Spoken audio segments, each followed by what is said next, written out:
ठीक है, अब हम आ जाते हैं हायर ऑर्डर की तरफ के हमारे पास अगर डिफरेंशियल इक्वेशन हायर ऑर्डर में है, सेकंड ऑर्डर में है, थर्ड ऑर्डर में है, सो ऑन, तो हम उसको किस तरह से सोल्व किए जाएंगे। पर उसमें याद रख लें डिग्री हमारे पास वो नहीं रहती है उसकी। तो देख लेते हैं हमारे पास सबसे पहले अगर हमारे पास सिस्टम इस तरह से होता है कि हम कहते हैं for example x is equal to B, मतलब राइट हैंड साइड अगर हमारे पास नॉन जीरो आ रही है तो हम कहते हैं हमारे पास नॉन होमोजीनियस होती है। क्या होते हैं? Non homogeneous. चाहे वो डिफरेंशियल इक्वेशन हो, चाहे फिर हमारे पास कोई भी सिस्टम ऑफ लीनियर इक्वेशन हो, इस तरह से होता है। अगर राइट हैंड साइड पर हमारे पास जीरो के बराबर आ जाता है तो हम कहते हैं ये हमारे पास क्या होता है? होमोजीनियस होता है। ठीक है, जैसे फॉर एग्जांपल हम कहें कि जनरली हमारे पास डिफरेंशियल इक्वेशन होती है A naught D N Y upon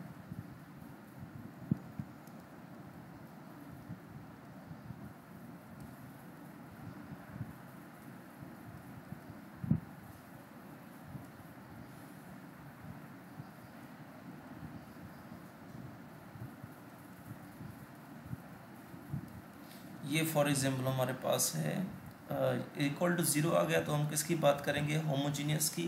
अगर इक्वल टू किसी और फंक्शन आ रहा है हमारे पास, यहाँ पर अगर फंक्शन आ रहा है तो फिर वो क्या हो जाएगा? ये तो हमारे पास होमोजीनियस हो जाएगा। अगर कुछ एफ ऑफ एक्स मिल रहा है तो फिर वो हमारे पास क्या हो जाएगा? Non homogeneous. तो देख लेते हैं हमारे पास अब इसमें होमोजीनियस में हमारे पास क्या होता है। होमोजीनियस में हमारे पास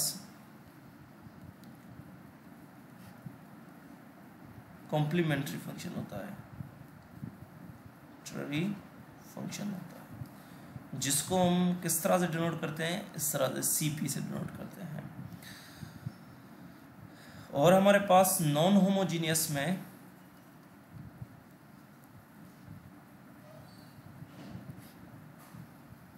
जर्नल सॉल्यूशन आ जाता है। जर्नल सॉल्यूशन आ जाता है।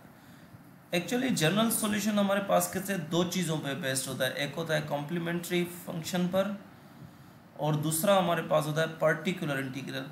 तो याद रखना नॉन होमोजेनियस में ये दोनों सारी चीज़ें मिलती है। जब उसको कॉम्प्लीमेंट्री फंक्शन तब मिलेगा जब उसको राइट हैंड हम जीरो के बराबर कर दें। अगर जीरो के बराबर नहीं होता तो उसमें से हमें क्या मिलता है? Particular integral. दोनों को सम करेंगे तो हमें क्या मिल जाएगा? जर्नल सॉल्यूशन मिल जाएगा। ठीक है, इसको ऐसे लिखे या इसको कोई बुक इस तरह से भी लिखता है। ठीक है, मतलब कॉम्प्लीमेंट्री फंक्शंस। अब इसका प्रोसेस हमारे पास क्या होता है देखें। हम कहते हैं हमारे पास टोटल इसके 3 केसेस होते हैं। एक्चुअली हमारे पास क्या होते हैं? देयर आर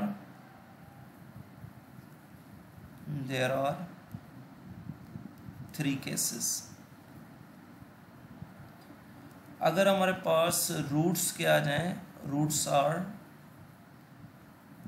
डिस्टिंक्ट हो, मतलब डिफरेंट हो एंड रियल हो। दूसरा हमारे पास रूट्स आर रिपीटेड, रूट्स क्या हो? रिपीटेड हो। तीसरा रूट्स आर इमेजिनरी। तो ये हमारे पास 3 केसेस होते हैं इसके। तो इनको लिखने के तरीके हमारे पास क्या होते हैं उसको भी हम डिस्कस कर लेंगे। पहले इसका जनरल प्रोसेस आपको समझा दूं।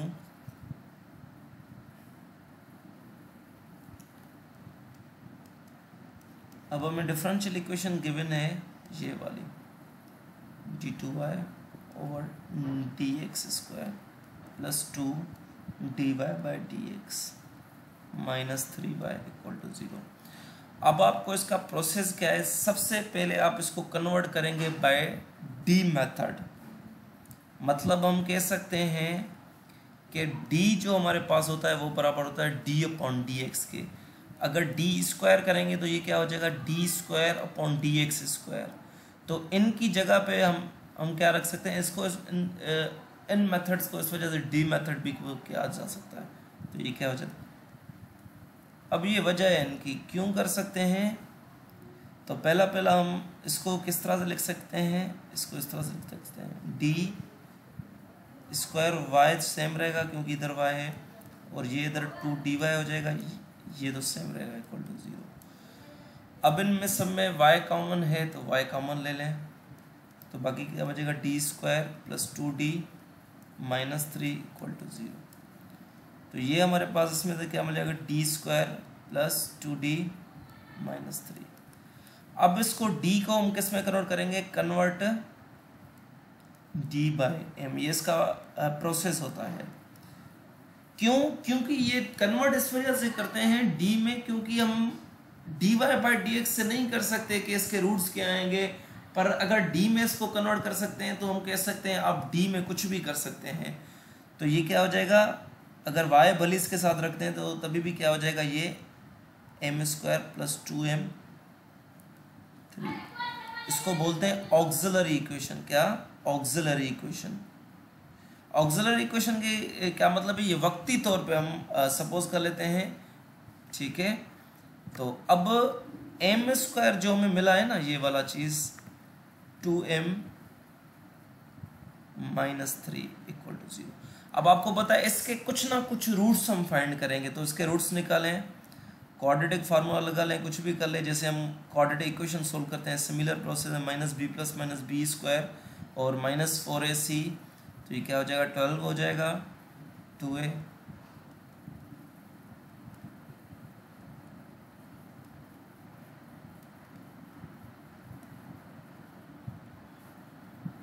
तो ये हमारे पास क्या हो जाएगा, एक रूट हमें मिल जाएगा -2 + 4 डिवाइडेड बाई 2, दूसरा मैं m2 का नाम दे दूँगा, दूसरा क्या हो जाएगा हमारे पास -2 - 4 डिवाइडेड बाई 2। तो लिहाजा m1 की हमारे पास क्या वैल्यू आई 2/2, वो 1 के बराबर है, और हमारे पास m2 की जो वैल्यू आई वो क्या आई -6/2 -3 m2 के बराबर। अब ये जो m की वैल्यू आई है ना, ये वो मैंने केस किए थे, अगर हमारे पास रूट्स जो आए, रूट्स डिस्टिंक्ट आए, तो वो किस तरह से लिखे जाते हैं। अब आपको मैं ये लिख देता हूँ, अब आपको थोड़ा समझ में आ जाएगा। तो हम कहते हैं उसका जो कॉम्प्लीमेंट्री फंक्शन आ जाएगा, हम कहेंगे c1 e की पावर में एक रूट मतलब m1x प्लस c2 e की पावर में m2x। जो भी रूट मिलेंगे ना, पहले c1 हम सेम रखेंगे, e भी सेम रखेंगे, रूट रखेंगे, अगर 1 मिल रहा है तो 1x, 2 मिल रहा है 2x, अगर इधर सेकंड रूट 3 मिल रहा है तो 3x, इस तरह से। अगर रूट्स आपके पास रिपीटेड आ गए तो फिर वो क्या हो जाएगा हमारे पास c1 plus x times c2 e की पावर में वो जो रूट एक ही मिलेगा ऑब्वियसली, तो mx।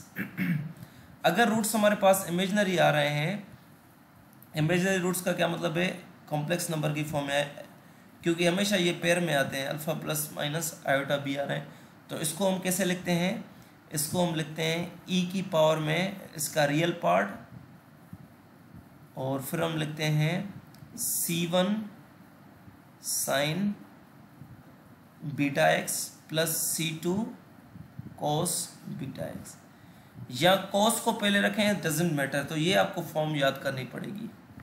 अब देखें हमारे पास ये केस बना है, आपको कौन सा केस मिल रहा है, ये डिस्टिंक्ट है, फर्स्ट केस है, रियल भी है और डिफरेंट भी रूट्स हैं।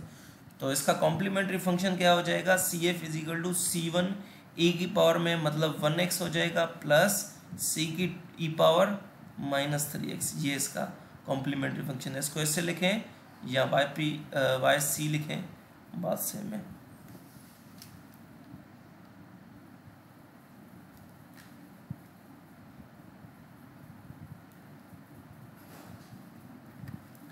इसी तरह हम सेकंड पे आ जाते हैं।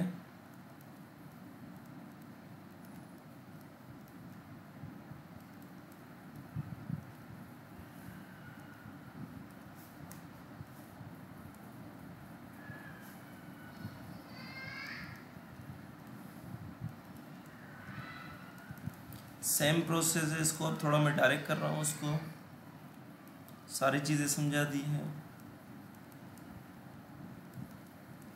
तो y हम कॉमन ले लेंगे तो क्या हो जाएगा d² प्लस 6g प्लस 9। इसको ऑक्सिलरी इक्वेशन में कन्वर्ट करेंगे तो m की फॉर्म में लिख लेंगे इसको, और इसके रूट्स फाइंड करेंगे। तो इसके रूट्स क्या आएंगे, क्वाड्रेटिक फार्मूला लगा लें,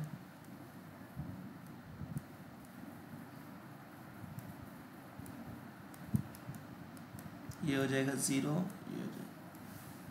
तो m की वैल्यूज जो आएंगी वो क्या आएंगी, -6 + 0 डिवाइडेड बाय 2, दूसरी वैल्यू क्या आएगी, -6 - 0 डिवाइडेड बाय 2।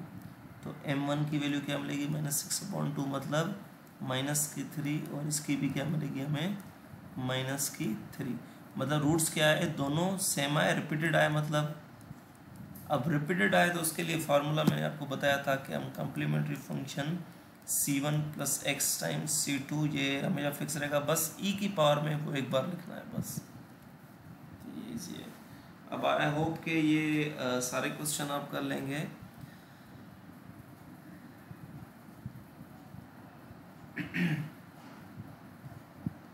चलिए क्वेश्चन ऐसा भी उठाते हैं जिसमें हमारे पास इमेजिनरी रूट आ जाए। तो देखते हैं हमारे पास कोई और क्वेश्चन इसका। फॉर एग्जांपल हमारे पास ई इसका देखें, क्योंकि ऐसे डायरेक्ट नहीं पता लग सकता कि कौन सा केस है जब तक उसके रूट्स नहीं निकालेंगे, ठीक है। तो मैं कह रहा हूँ कि 3 क्वेश्चन कम से कम करें कि उसमें एक एक केस तो आ जाए ना। तो देख लेते हैं ये भी हम।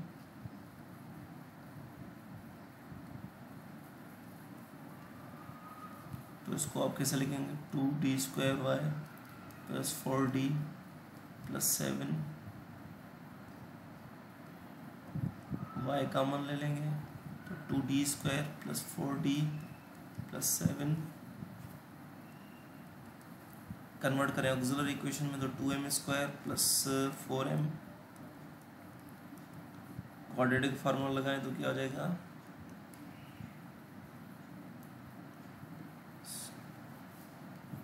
ये हमारे पास क्या हो जाएगा, 56 हो जाएगा।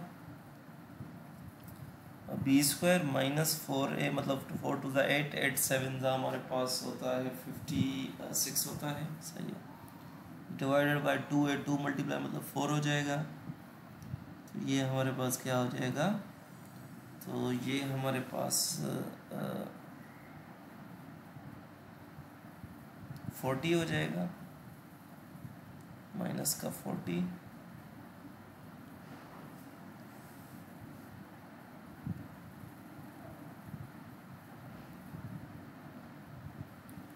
तो इसको हम ऐसे भी लिख सकते हैं, 40 को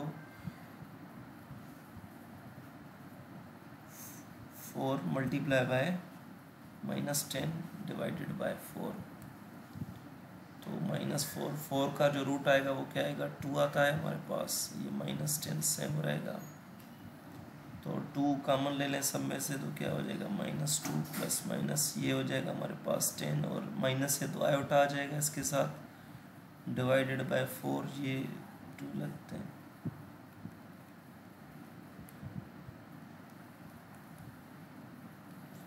अब देखें इमेजिनरी रूट्स मिले ना, तो मैंने आपको कहा था इसको सबसे पहले रियल और इमेजिनरी कैसे सेपरेट करेंगे। इसको हम कहेंगे कि माइनस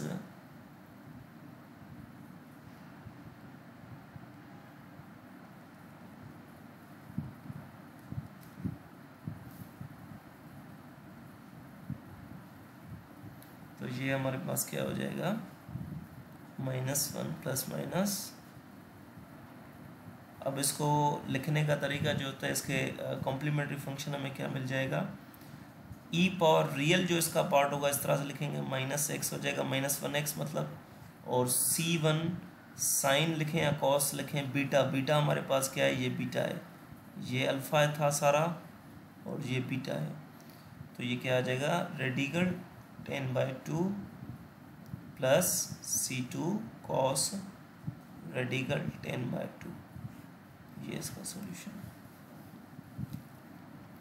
अब इसमें तीनों केसेस कवर हो गए। ये था सिंपली कॉम्प्लीमेंट्री फंक्शन। अब हम आ जाते हैं इसके सेकंड वाले। अगर राइट हैंड साइड पे हमारे पास जीरो नहीं है, देखें ये जीरो था ना तीनों में हमने देखा, अगर राइट हैंड साइड पे जीरो नहीं है तो फिर हम कैसे उसको फाइंड करेंगे, उसके भी कुछ तरीके होते हैं। तो स्टेप वाइज मैं बता देता हूँ कौन कौन से तरीके होते हैं। अगर हमारे पास इधर f(d) है और वो इधर हमारे पास कोई भी फंक्शन आ रहा है, f(x) कुछ भी आ रहा है, ठीक है, जिसको हम कहते हैं, ये हम पर्टिकुलर इंटीग्रल फाइंड कर रहे हैं, पर्टिकुलर इंटीग्रल फाइंड करते हैं।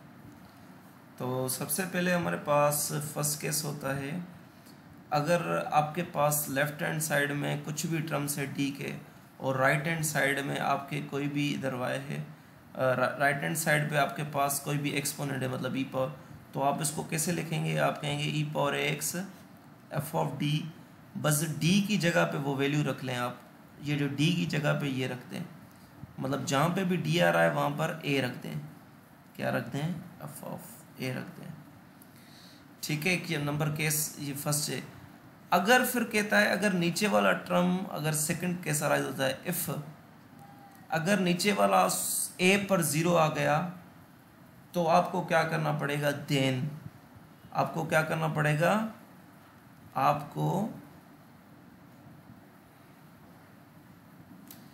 आपको इसमें क्या करना पड़ता है? ऊपर एक्स के साथ मल्टीप्लाई करना पड़ता है, ई पावर एक्स हो जाएगा, नीचे का आपको डेरिवेटिव करना पड़ता है, फिर आप इसमें ये पुट कर दें। अब आप फिर अगेन पुट करेंगे तो आपको वो ए पर 0 नहीं मिलेगा। अगर मिल रहा है फिर से एक्स मल्टीप्लाई करें, सेम प्रोसेस। ठीक है, क्वेश्चन एक उठाते हैं जिसमें ये दोनों चीज़ें कवर हो जाए। फॉर एग्जाम्पल हमारे पास है फाइंड द सॉल्यूशन या पर्टिकुलर इंटीग्रल जो भी बोल देना। तो क्वेश्चन फॉर एग्जांपल इस तरह से हमारे पास D square plus 2 is equal to E की पावर एक्स। ठीक है, इस तरह से। अब इसको किस तरह से आप फाइंड करेंगे? अब राइट हैंड साइड पे 0 नहीं है। ठीक है, अगर आपको कह रहा है कॉम्प्लीमेंट्री फंक्शन फाइंड करें तो आपको इसको 0 रखना पड़ेगा, पर आपको कह रहा है सिंपली पर्टिकुलर सॉल्यूशन तो आपको 0 रखने की ज़रूरत नहीं है। पर आपको अगर कह रहा है जनरल सॉल्यूशन तो आपको दोनों फाइंड करनी पड़ेगी, राइट हैंड साइड पे 0 कर वो भी फाइंड करना पड़ेगा और ये भी। ठीक है, तो इसको लिहाजा हम क्या करेंगे? हम कहेंगे y कॉमन ले लें, तो ये y common E power X, तो y किसके बराबर हो जाएगा? E power X upon D square plus 2।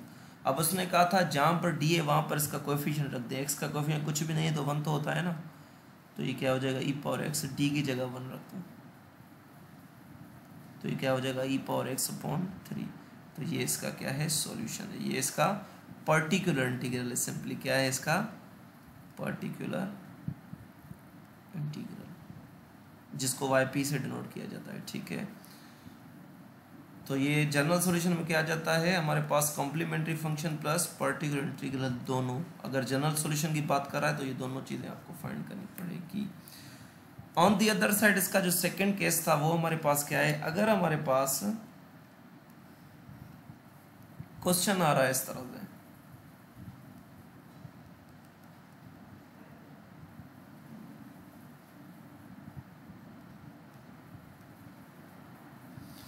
D cube minus 9y is equal to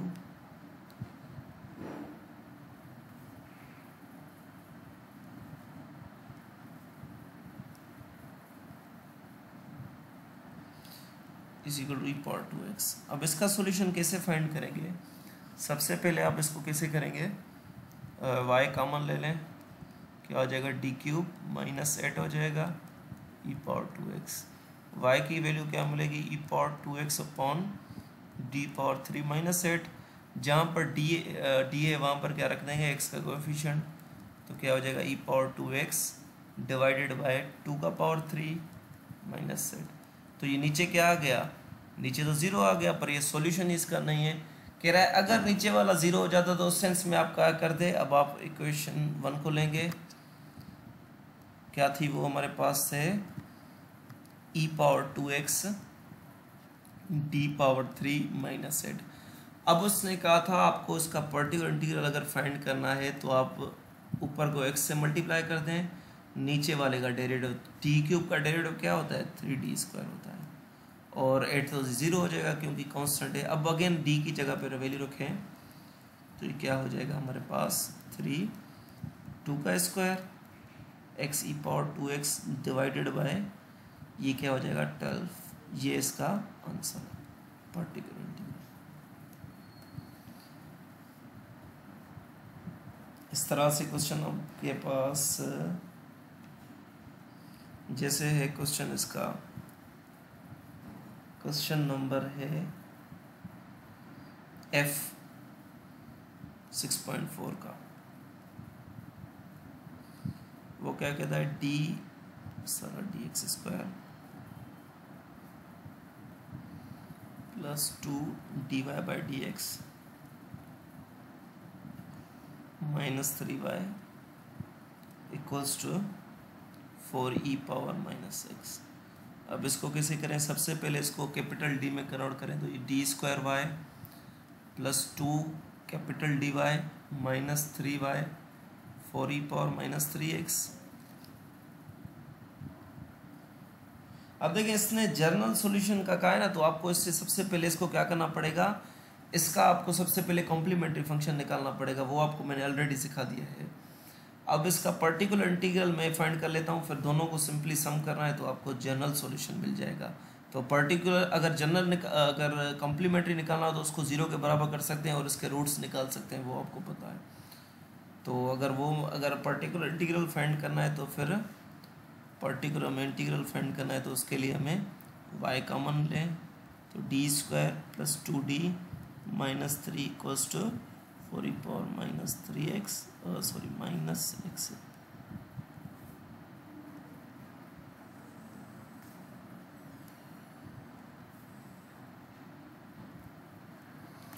y की अगर वैल्यू निकालें तो क्या हो जाएगा, 4e⁻⁻x डिवाइडेड बाय, अब d की जगह पर हम क्या रखेंगे, -1 रखेंगे, तो yp जो हमें मिल जाएगा वो क्या मिलेगा, -1 रखें,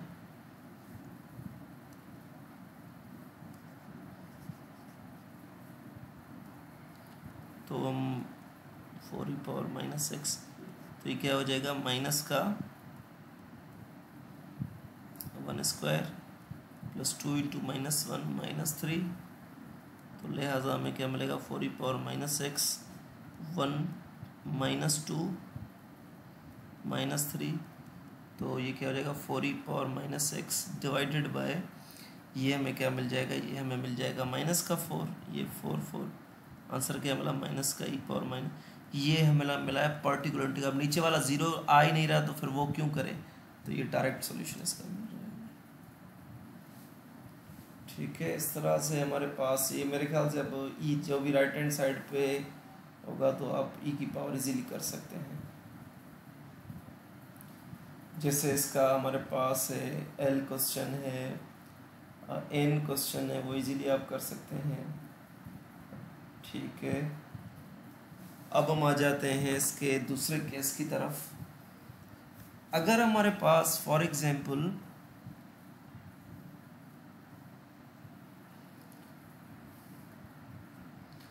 लेफ्ट साइड पे कुछ भी हो, राइट हैंड साइड पे अगर हमारे पास sin x या cos x आ जाता है, फॉर एग्जांपल इन दोनों में से कुछ भी वैल्यू आ सकती है। ठीक है, sin x भी आ सकता है, cos x भी आ सकता है। तो आपको कुछ करने की ज़रूरत नहीं है, आप क्या करें,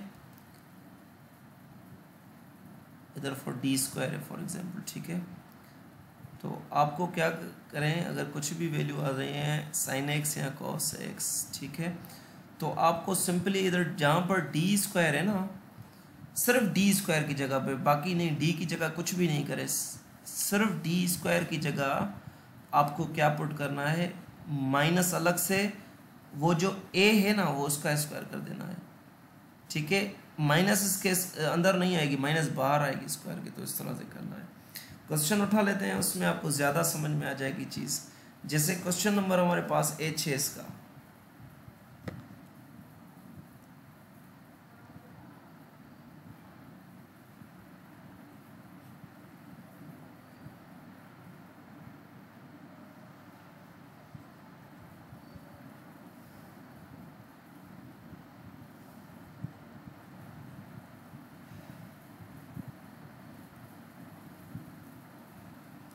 अब इसको सबसे पहले जो हम सिंपली कन्वर्ट कर लेते हैं कैपिटल D में, अब इसमें m वाली चीज़ करने की ज़रूरत नहीं है, m वाली सिर्फ कॉम्प्लीमेंट्री फंक्शन में करने की ज़रूरत होती है, ठीक है।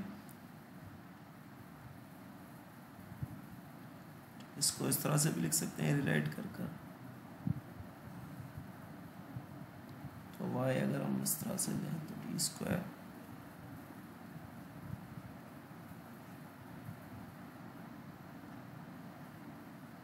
ये 13 है। y की वैल्यू में क्या मिली,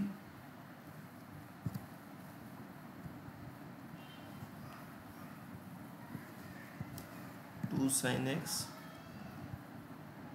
divided by D square plus 60 plus 13। अब देखें ये कैसे करना है। अब आपको ये चीज़ जो करनी होगी, 2 sin x सेम रखें, जहां पर डी स्क्वायर है उसकी एंगल में देखें क्या आ रहा है, कुछ भी नहीं आ रहा ना, 1 है, मतलब कुछ भी नहीं है तो 1, तो आप क्या रखेंगे इसमें -1 का स्क्वायर, इस तरह से, मतलब माइनस लगानी है, जो भी इसकी एंगल में x का एंगल में जो भी आ रही है ना, 2 आ रही है, 1 आ रही है, कुछ भी नहीं तो 1 होगी, 3 होगी, तो उसको इस फॉर्म में रख दें, मतलब 1 का स्क्वायर। बाकी सारी चीज़ें सेम रखें, कुछ भी नहीं करें बाकी। तो इसको रीराइट कर कर -1 और प्लस 13 हो जाएगा,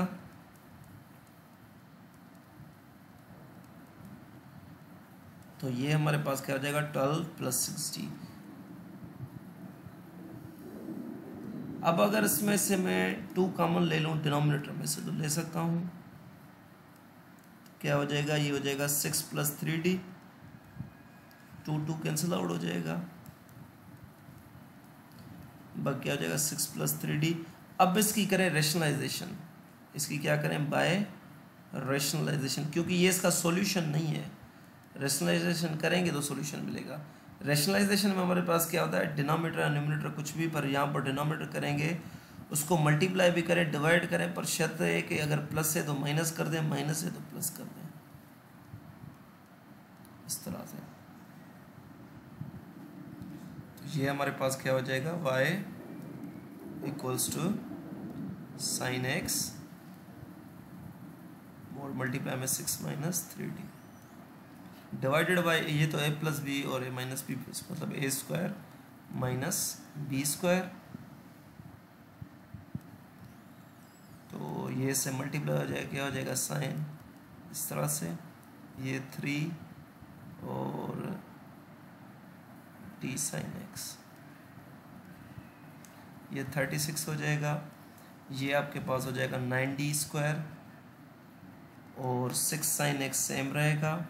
इस कैपिटल D का मतलब है उसका डेरिवेटिव, तो साइन x का डेरिवेटिव पता क्या हो जाता है cos x,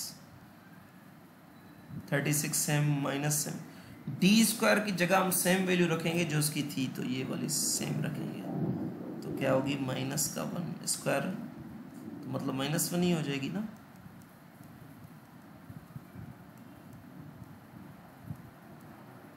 -36, तो ये -1, तो ये +9, और ऊपर वाली वैल्यू आपस में कुछ नहीं हो रहा है, तो क्या हो जाएगा 6 साइन x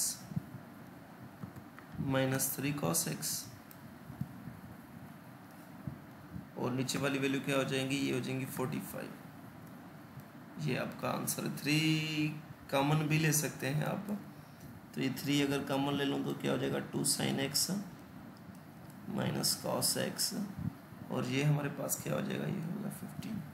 ये आपके पास क्या मिला, पर्टिकुलर इंटीग्रल मिला। तो इस तरह से सोल्व की जाती हैं चीज़ें। आई होप कि ये चीज़ें आपको समझ में आ रही होंगी। तो उसके बाद आपका है, अच्छा उसके बाद आ जाते हैं, अब राइट हैंड साइड पे अगर हमारे पास x की टर्म में आ रही है, मतलब x आ रही है, x स्क्वायर आ रही है, तो उसको कैसे सोल्व किया जाए उसको देखते हैं।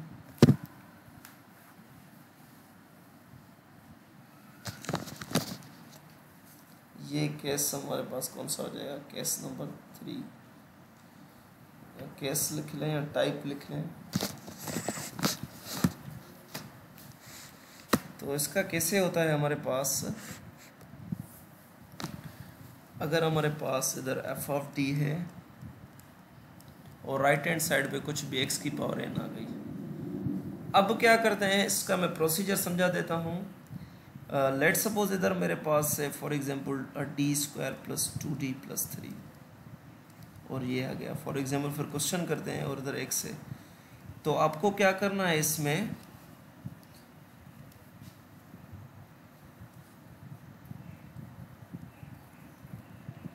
इसका प्रोसीजर कहता है नीचे वाले जिसकी लोएस्ट डिग्री है ना उसको कॉमन ले लें।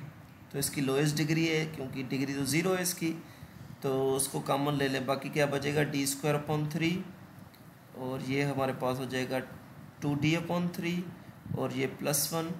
तो इसको रीराइट करके हम ऐसे भी लिख सकते हैं 1 अपॉन 3 और ये हमारे पास x upon 1 plus D square upon 3 और ये हमारे पास क्या हो जाएगा प्लस 2d। अगर एलसीएम ले लें तो ये लिख सकते हैं इसको। तो ये हम इसको ऊपर लेके जाएंगे तो ये क्या हो जाएगा, ये सारा टर्म नेगेटिव का हो जाएगा।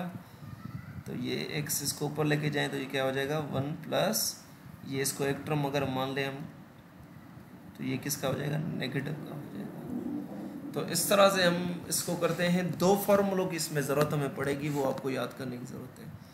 एक फार्मूला हमारे पास होता है x मतलब कुछ भी वैल्यू आ जाए जनरली, तो अगर उस पर इधर प्लस है इधर माइनस है तो उसकी साइन अल्टरनेटिंग होती है इस तरह से, ठीक है। इस तरह से अगर दोनों नेगेटिव साइन हैं तो फिर पॉजिटिव वाले टर्म हो जाते हैं सारे। तो ये फार्मूला इंपॉर्टेंट है, इसमें याद करना, ठीक है। क्वेश्चन देखते हैं। क्वेश्चन हमारे पास है क्वेश्चन जी इसका है।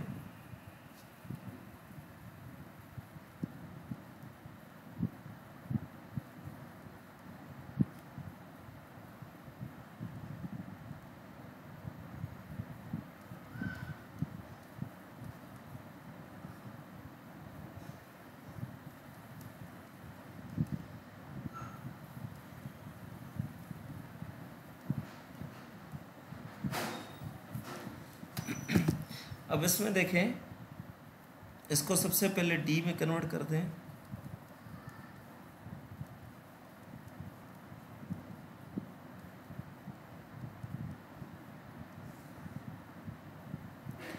तो y अगर कॉमन ले लें तो ये क्या हो जाएगा हमारे पास 6 और ये हमारे पास हो जाएगा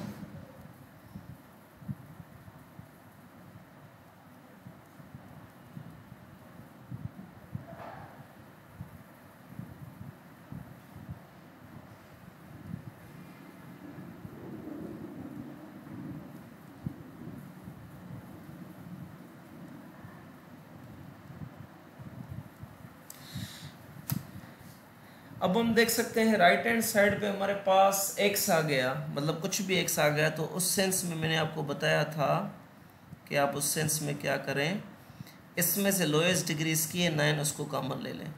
तो 9 कॉमन लेंगे तो सबसे डिवाइड होगा, इससे भी डिवाइड होगा, इससे भी डिवाइड होगा, इससे भी डिवाइड होगा।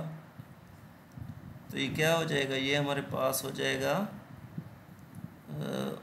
1/9 बाहर निकाल दें, बाकी 18x + 3 डिवाइडेड बाय, अब इसको भली आप पहले रखें, इसको ये ख़त्म हो जाएगा 1 हो जाएगा और ये इसको एक टर्म 9 एलसीएम ले लें तो ये क्या हो जाएगा डी स्क्वायर प्लस 6d हो जाएगा, ठीक है।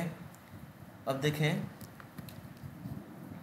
इसको थोड़ा सोल्व करने की कोशिश करें हम, तो 1/9 सेम रहेगा और इसमें अगर 3 में कॉमन लूँ तो ले सकता हूँ, बाकी क्या बचेगा 6x + 1 बच जाएगा और नीचे हमारे पास क्या हो जाएगा 1 plus D square plus 6d divided by 9, ठीक है। तो ये से हो जाएगा 3 टाइम्स, तो हमारे पास क्या हो जाएगा 1/3 और ये हमारे पास हो जाएगा 6x + 1। अब देखें ये वाला टर्म अगर ये ऊपर जाएगा तो ये क्या हो जाएगा, इस तरह से हो जाएगा 1 प्लस, इसको अगर आप 60/9 हो जाए तो ये सारा क्या हो जाएगा, नेगेटिव का हो जाएगा ये।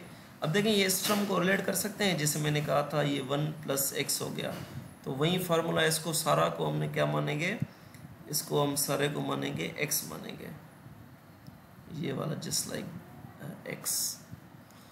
तो क्या हो जाएगा 1/3 और ये 6x + 1 और ये फार्मूला ओपन हो जाएगा। आपको मैंने बताया था अल्टरनेटिंग साइन मतलब 1, फिर क्या आ जाएगा -x, x की जगह हम क्या उठाएंगे, ये उठाएंगे।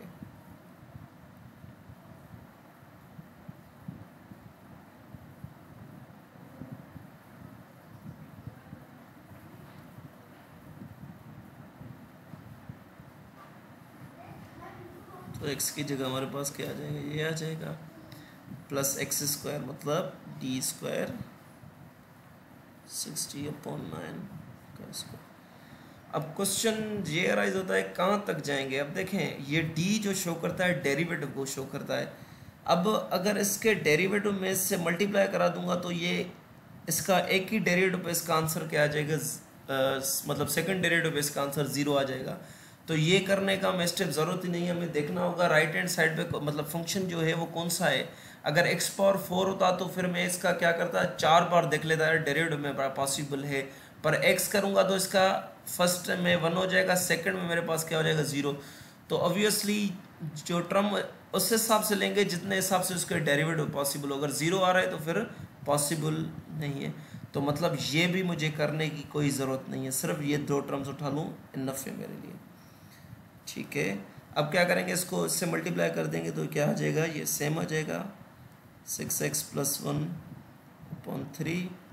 इसी तरह इसको इसके साथ करें तो ये क्या हो जाएगा, माइनस का ये हो जाएगा हमारे पास 27 और ये हमारे पास इसको थोड़ा इस तरह से करके लिखें।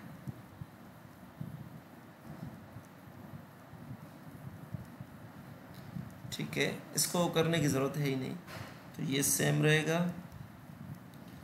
अब इसको स्टेप वाइज करें, इसको हम d² इसके साथ करें तो क्या आएगा आंसर, माइनस मतलब d² 6x, इसी तरह d² + t² 1 के साथ, इसी तरह +60 6x के साथ +60 फिर 1 के साथ डिवाइडेड बाय 27।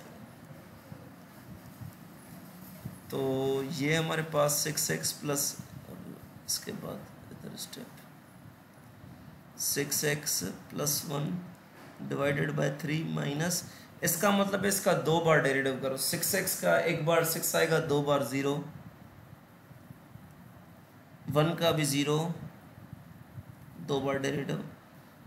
इसको कह रहा है एक बार डेरिवेटिव करो, ठीक है, तो एक बार डेरिवेटिव करेंगे 6x 6 आएगा, 6 36 आ जाएगा। इसी तरह इसका एक बार करेंगे तो ये भी 0 ही आ जाएगा। कहने का मकसद आंसर हमें क्या मिला,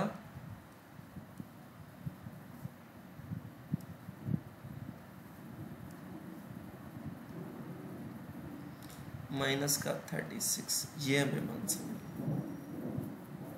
तो ये इसका पर्टिकुलर इंटीग्रल फाइंड हो। तो इसी तरह प्रोसीजर है।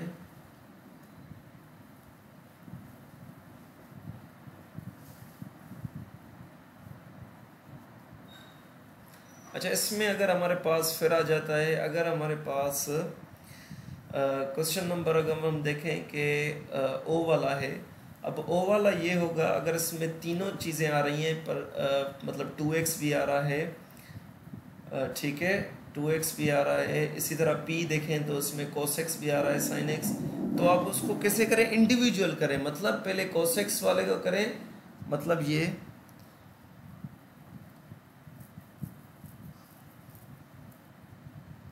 कि जो cos x वाला है इसको आप अपने हिसाब से प्रोसेस करें, cos x वाला, और sin फिर करके फिर माइनस लगाकर फिर sin x वाला करना है, ठीक है। तो इस तरह से इसका प्रोसीजर होता है। बहरहाल एक और क्वेश्चन में आ जाते हैं, m वाला क्वेश्चन है, वो भी इनसे चेंज है।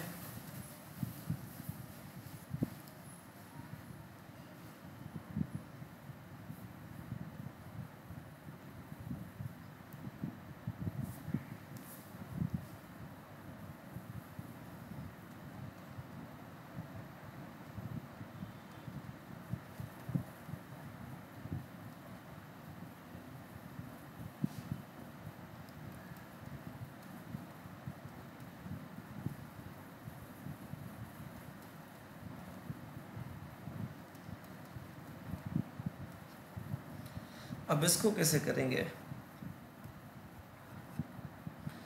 अब इसका प्रोसीजर मैं आपको रफली बता दूं।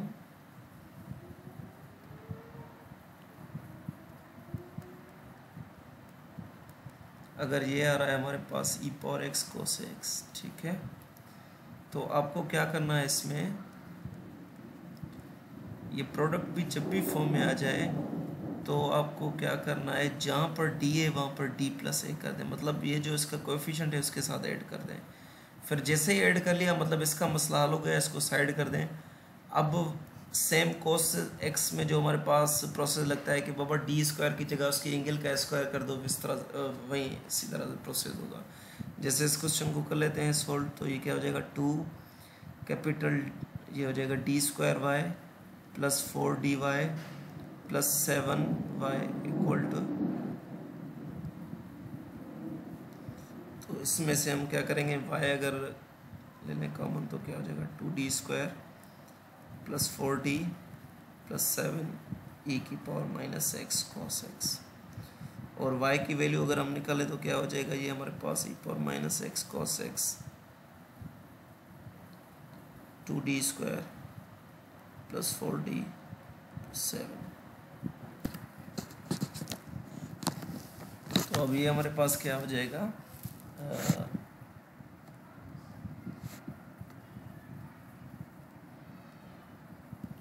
अब आपको क्या करना पड़ेगा, देखें इधर क्या है हमारे पास कोएफिशिएंट -1 है, तो आपको इसमें ये करना पड़ेगा, जहाँ पर d है वहाँ पर आपको क्या रखना पड़ेगा, -1, जहाँ पर d है वहाँ पर आपको d -1।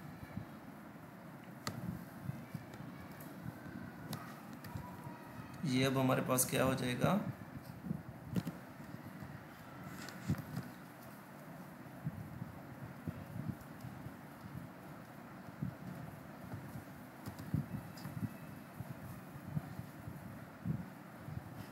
डिवाइडेड बाय, इस पर फार्मूला लगा दें तो ये क्या हो जाएगा, ये हमारे पास 2d square minus 2d plus 1, उसके बाद ये क्या हो जाएगा हमारे पास प्लस 4d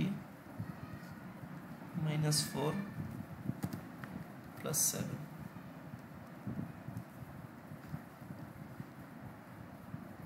ठीक हो गया।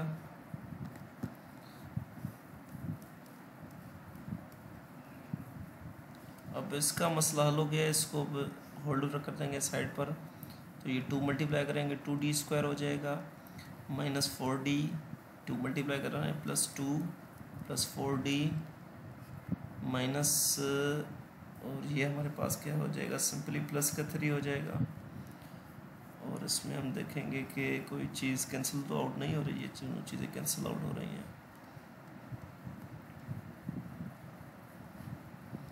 तो ये क्या हो जाएगा हमारे पास 2d स्क्वायर सेम 2 प्लस 3 कितना हो जाएगा, 5 हो जाएगा। और cos x वाली सेम टेक्निक लगाएं, तो जो भी हमारे पास एंगल में होती है उसको dx की जगह और d स्क्वायर की जगह पर हम रख लेते हैं, तो ये क्या हो जाएगा -1 हो जाएगा, क्योंकि -1 स्क्वायर होता है ना हमारे पास प्लस 5, तो e minus x cos x divided by -2 plus 5, तो ये हमारे पास क्या हो जाएगा cos x डिवाइडेड बाय 3, ये इसका सॉल्यूशन। उसके बाद हम आ जाते हैं अब नेक्स्ट क्वेश्चन की तरफ। अब हम आ जाते हैं इसके इनिशियली वैल्यू प्रॉब्लम पर। अब देखें वो हमारे पास क्या है,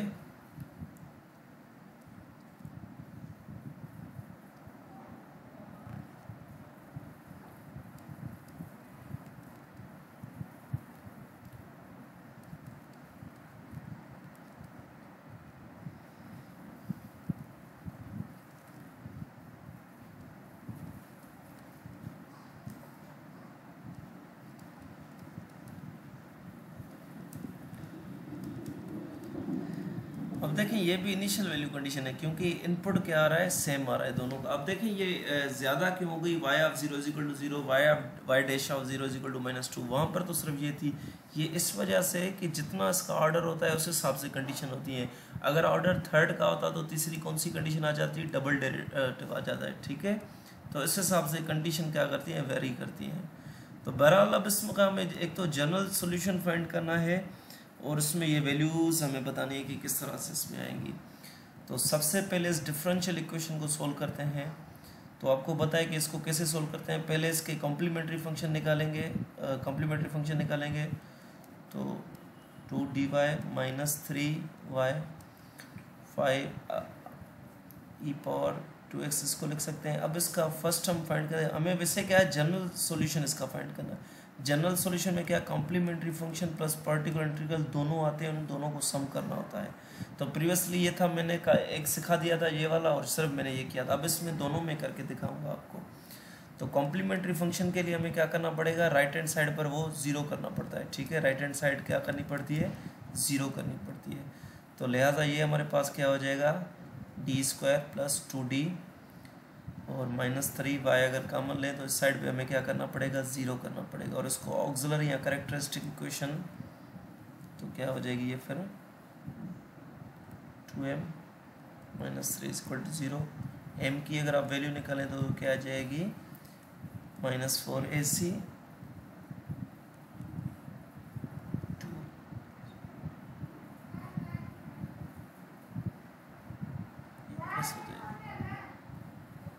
तो ये क्या हो जाएगा हमारे पास 16 हो जाएगा। 16 का निकलेगा 4 रूट प्लस माइनस है।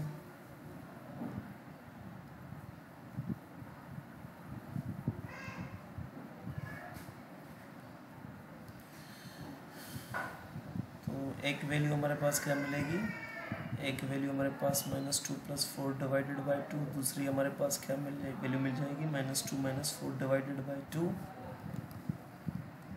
जहाँ पर m1 हमें मिलेगा 2/2 और m2 हमें क्या मिलेगा -6/2। तो m1 की वैल्यू हमारे पास 1 आई और m2 की हमारे पास क्या आई -3। अब इसका नाउ वी फाइंड, अब हम इसका क्या है पर्टिकुलर इंटीग्रल फाइंड करेंगे।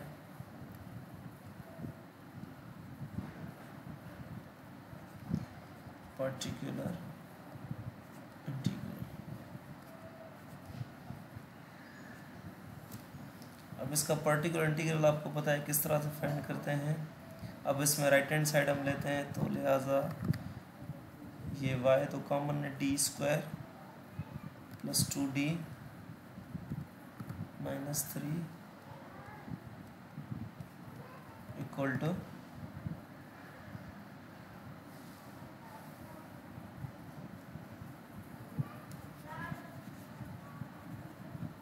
दूसरे पेज पे कर लेते हैं। तो क्या आ रही है हमारे पास d²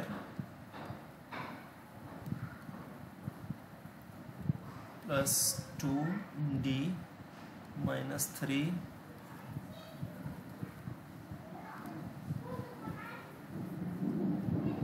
तो अब इसका पर्टिकुलर जो इंटीग्रल आएगा वो हमारे पास क्या आएगा 5e power 2x divided by d² plus 2d।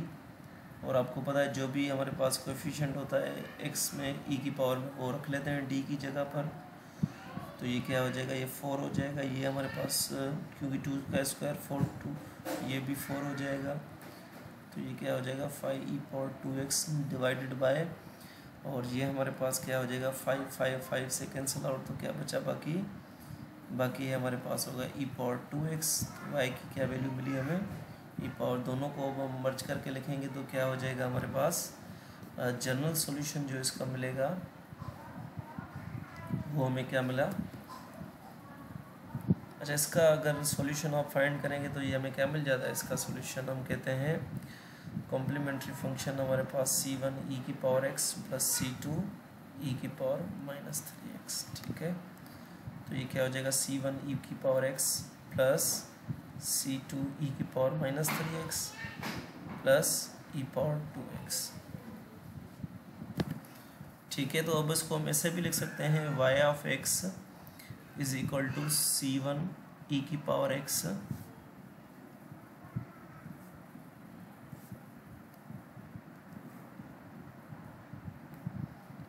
Plus c2 e की power minus 3x plus e power 2x।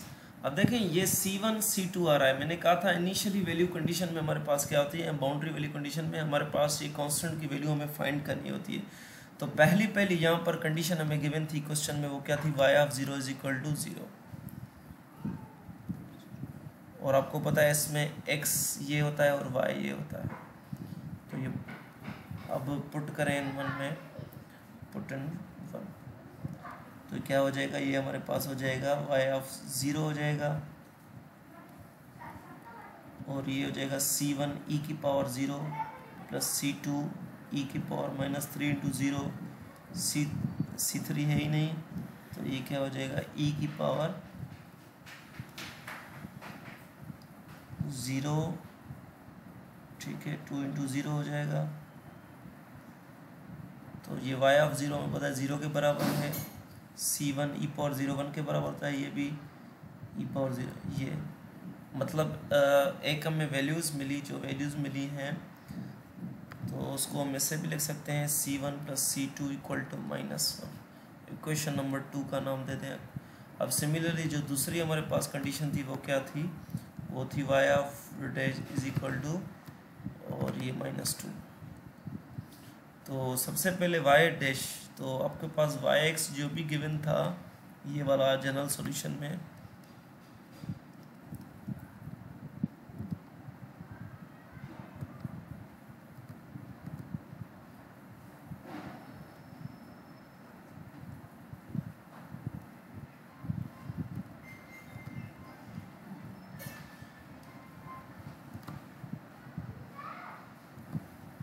इसको क्या करना पड़ेगा, इसको डेरिवेटिव आपको करना पड़ेगा, क्योंकि क्वेश्चन में कहा था डेरिवेटिव, तो इसका डेरिवेटिव e पावर x था तो सेम ही रहता है। और इसका आपको पता है डेरिवेटिव क्या हो जाता है, -3 नीचे आ जाता है, C2 सेम, और इसका डेरिवेटिव 2 का एंगल, तो ये हो जाएगा इस तरह से। अब इसमें वैल्यूज़ रखें ये वाली,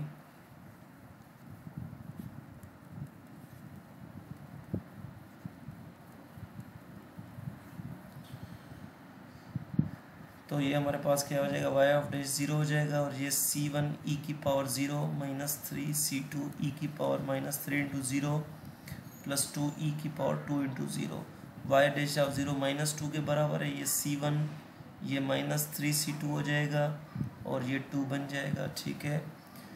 तो इसको अगर हम रीराइट करके लिखें तो ऐसे भी लिख सकते हैं 3 C2, ये प्लस का उस साइड पर माइनस का हो जाएगा, इसको नाम दे दें आप 4 का। अब फ्रॉम कंपेयर करें 2 और 3 को, फ्रॉम 2 एंड 4, अब हमें C1 और C2 की वैल्यू चाहिए, ठीक है। तो इक्वेशन नंबर 2 ये है हमारे पास, इक्वेशन नंबर 4 हमारे पास ये है। तो इसको सॉल्व करें, ये ख़त्म हो जाएगा, ये हमारे पास प्लस हो जाएगा, तो ये हो जाएगा टोटल 4C2 हो जाएंगे हमारे पास, ठीक है। और ये भी हमारे पास प्लस का हो जाएगा, प्लस का 4 माइनस का 1, तो ये क्या हो जाएगा हमारे पास, ये हो जाएगा हमारे पास 3C2 की वैल्यू जो आई वो हमारे पास क्या है 3/4 है,